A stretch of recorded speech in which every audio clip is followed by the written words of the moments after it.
친구들 한 주간 잘 보냈나요? 네, 반갑습니다. 오늘은 성막, 하나님의 집이라는 제목으로 함께 말씀을 나누려고 합니다. 혹시 친구들 중에 뭐 캠핑을 간다거나 아니면 요즘 코로나로 좀 힘들 텐데 학교에서 이렇게 야영을 해본 경험이 있나요? 혹시 있니? 전사님도 초등학교 때였던 것 같아요. 처음 이제 야영을 학교에서 했었는데, 자, 우리가 야외에서 잘 때 보통 무엇을 치죠? 텐트, 그렇죠. 우리가 텐트를 치는데, 자, 오늘 우리가 함께 나눠볼 주제, 이 성막도 텐트와 비슷한 의미예요. 그런데 성경에서 말하는 이 성막은 좀 더 특별한 의미가 있어요. 하나님께서 거하시는 곳이라는 의미가 있는데, 또 이 성막은 바로 하나님께서 우리와 또 당시 이스라엘 백성들과 만나셨던 장소예요. 그래서 오늘 본문에도 나오는 것처럼 이 성막은 또 회막이라는 표현도 씁니다. 이 회막은 영어로는 tent of meeting, 즉 만남의 장소, 만남의 텐트라는 뜻을 갖고 있어요.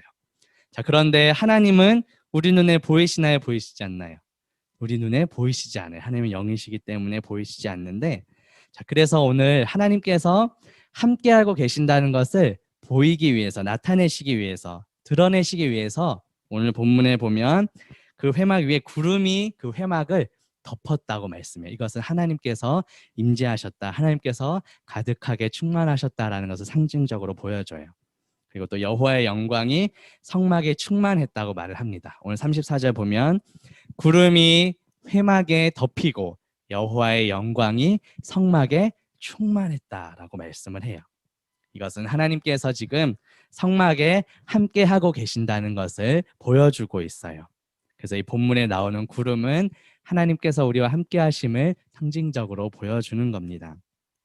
그런데 오늘 본문 후반부에 보면 아주 재밌는 상황이 나와요. 하나님께서 함께하심을 상징하는 이 구름이 그 성막 위에서 떠오르면 이스라엘 백성들이 이제 앞으로 나아갔어요. 성막은 이동이 가능한 텐트거든요. 그런데 구름이 떠오르지 않으면 말씀해 보니까 나아가지 않고 딱 멈췄다고 말을 해요. 출애굽기 40장 36절과 37절 볼게요. 구름이 성막 위에서 떠오를 때에는 이스라엘 자손이 그 모든 행진하는 길에 어떻게 했다고요? 앞으로 나아갔고, 그다음에 37절 구름이 떠오르지 않을 때에는 떠오르는 날까지 어떻게 했죠? 나아가지 아니하였다. 다시 말하면 하나님께서 가라고 하시면 갔고, 하나님께서 멈추시면, 가지 말라고 하시면 멈췄다는 것입니다. 이스라엘 백성들은 성막을 자기 멋대로 이동할 수 있으니까 막 왔다 갔다 했던 것이 아니라 하나님의 인도하심에 전적으로 순종했음을 보여주고 있어요. 자, 여기서 우리의 모습은 어떠한지 한번 우리 친구들이 생각해 보면 좋겠어요. 나는 과연 하나님의 뜻에, 하나님의 인도하심대로 온전히 순종하고 있는지, 아니면 나의 삶은 내가 주인이야, 내 멋대로 움직이고 내가 원하는 대로 살아오진 않았는지 한번 돌아보면 좋겠어요. 그런데 물론 요즘은 이 본문에 나오는 상황처럼 갑자기 뭐 구름이 우리를 둘러싼다거나 이런 식으로 하나님이 요즘 세상에선 그렇게 인도하시진 않으세요. 자, 그렇다면 우리는 어떻게 이 세상을 살아가는 동안 하나님의 뜻, 하나님의 인도하심을 우리가 알 수 있을까요? 우리는 바로 이거 하나님께서 주신 이 성경 말씀을 통해서 우리를 향한 하나님의 뜻이 무엇인지를 깨달을 수 있게 돼요. 자, 예를 들면 우리가 지난주까지 십계명 말씀을 살펴보았는데, 자, 이 십계명 말씀도 우리를 향한 하나님의 뜻이에요. 하나님의 말씀대로 하나님께서 주신 이 계명에 순종하는 것이, 그 말씀을 지키는 것이 곧 하나님의 인도하심에 따라가는 거예요. 자, 쉽게 말하면 이 성경 말씀 속에서 하나님이 우리에게 하라고 하신 것은 하면 되고, 하지 말라고 하신 것은 하지 않으면 되는 거예요. 자, 그래서 말씀대로 우리가 순종하는 저와 우리 친구들 되기를 바라겠습니다. 자, 앞서 성막 또는 회막은 하나님이 거하시는 곳, 하나님이 우리와 만나시는 곳, 함께 하시는 곳이라고 말씀을 드렸어요. 자, 이 하나님께서 우리와 함께 하신다라는 말은 다른 말로 표현하면 임마누엘이라고 해요. 자, 임마누엘이라는 뜻은 하나님이 우리와 함께 계시다는 뜻이에요. 하나님께서는 우리와 함께 계시기 위해서 이 땅에 예수 그리스도를 보내주셨어요. 자, 마태복음 1장 23절에 보면 보라, 처녀가 잉태하여 아들을 낳을 것이요 그의 이름은 임마누엘이라 하리라 하셨으니 이를 번역한즉 하나님이 우리와 함께 계시다 함이라, 이렇게 말씀을 해요. 예수님께서는 우리와 함께 계시는, 하나님이 우리와 함께 계시는 임마누엘의 하나님이세요. 다시 말하면 예수님께서는 이 땅에 오신 성막이세요. 예수님 자체가. 그리고 그 구약 시대의 성막은 이제 신약 시대로 넘어오게 되면 이제 건물 형태의 성전으로 바뀌게 되고, 그것이 이제 오늘날 교회를 뜻하게 되는데, 자, 예수님께서는 이 교회의 머리가 되세요. 그리고 이 교회는 예수 그리스도의 몸이에요.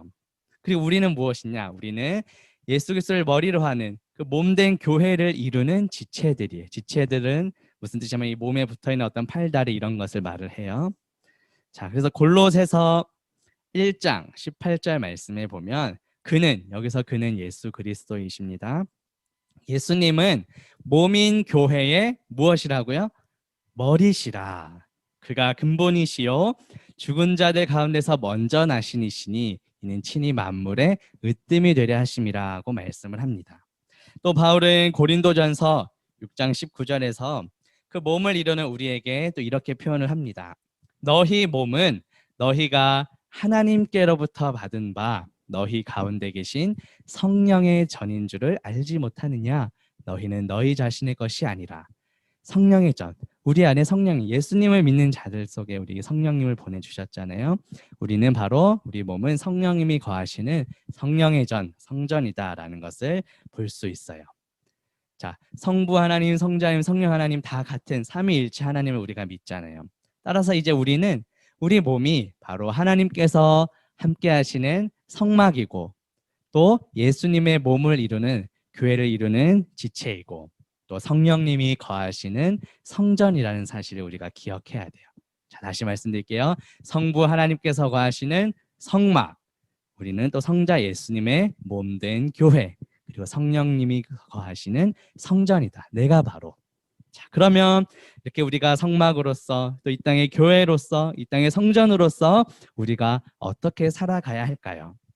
자, 오늘 말씀에 34절 끝에도 나오고 35절 끝에도 이렇게 두 번이나 반복되는데 여호와의 영광이 성막에 충만했다고 말씀을 했어요. 자, 아까 우리가 하나님이 거하시는 이제 이 땅을 살아가는 성막이라고 말했는데 마찬가지로 이제는 우리의 삶을 통해 당시의 성막에 여호와의 영광이 충만했던 것처럼 이제는 우리의 삶 속에 하나님의 영광이 충만하게 나타나도록, 나를 통해 내가 드러나는 것이 아니라, 우리 보통 시상식 때 보면 뭐 누구누구에게 영광을 돌립니다 이런 말 많이 쓰잖아요. 마찬가지로 우리의 삶을 통해서 하나님께 영광 돌리는 삶, 하나님의 영광을 나타내는 삶을 이제 우리가 살아가야 돼요. 그리고 앞서 이스라엘 백성들이 구름이 떠오르면 앞으로 나아갔고 구름이 머무르면 멈췄다고 했는데 마찬가지로 우리의 삶도 하나님께서 말씀하시는 대로 나아가고 또 말씀하시지 않으면, 원치 않으실 때는 멈출 수 있는 그런 인도하심을 우리가 따라가야 돼요. 그래서 오늘 반별 모임 때는 나의 삶을 통해서 어떻게 하면 내가 하나님의 영광을 나타낼 수 있을까 한번 생각해 보면 좋겠어요. 그리고 당시 이스라엘 백성들은 하나님과 함께함을 상징하는 구름의 그 이동에 따라서 움직였는데 과연 지금 나는 어떤 것에 내 마음이 이끌리고 있는가? 나를 이끄는 힘은 무엇인가? 나는 어떨 때 내 마음이 이렇게 움직이고 행동하게 되는지 한번 살펴보면 좋겠어요. 그래서 나의 삶을 통해 내가 드러나는 것이 아니라 오직 나와 함께 하시는 하나님의 영광을 나타내기를 소망합니다. 그래서 내가 주인 된 삶이 아니라 하나님께서 주인 되시고 오직 하나님의 그 인도하심에 순종하며 살아가는 저와 모든 친구들 되기를 주님의 이름으로 바라겠습니다.